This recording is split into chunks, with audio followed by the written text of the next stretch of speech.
سلام بچه‌ها، امیدوارم کارتون خوب باشه. تو این ویدیو قصد دارم که درباره اتفاقاتی که توی قسمت 3 سریال گناه فرشته میفته با هم دیگه صحبت کنیم.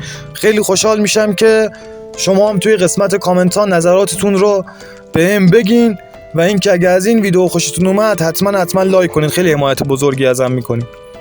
خب بچه‌ها، احتمالاً توی این قسمت جنگ بزرگی بین حامد و مهتاب در میگیره و یک سری چالش‌های بزرگی بین این دو نفر اتفاق میفته که به نظر من مقصر تمام این اتفاقات و چالش‌ها و اینکه حامد و مهتاب در مقابل یکدیگر قرار گرفته و زندگی زناشوییشون تقریبا میشه گفت در حال سقوطه، مقصرش عماده و اون در پشت پرده تمام این تصمیم‌ها رو گرفته تا این اتفاقات بیفته.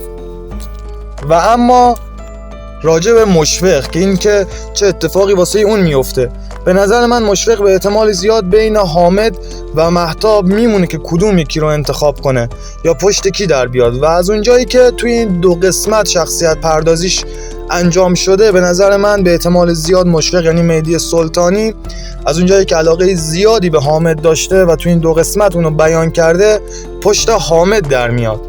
و اما از اونجایی که توی تیزرهای قسمت 3 دیدیم که یک چیز خیلی جالب بود، احتمال داره که حامد تهرانی عاشق موکل خودش یعنی فرشته بشه که این احتمالش بسیار زیاده. اما بچه‌ها، قسمت 3 خیلی قسمت مهمی از نظر شخصیت پردازی و تعیین کنندگی این سریال برای بیشتر دیدن یا ندیدن این سریال. خیلی خوشحال میشم اگه از این ویدیو خوشتون اومد حتما لایک کنین، سابسکرایب کنین، واقعا حمایت خیلی بزرگی ازم میکنین تا من بتونم روز به روز با امکانات بهتر و بیشتری براتون ویدیو بذارم، چون واقعا با این شرایط ویدیو ساختن خیلی برام سخته. ممنون از همتون.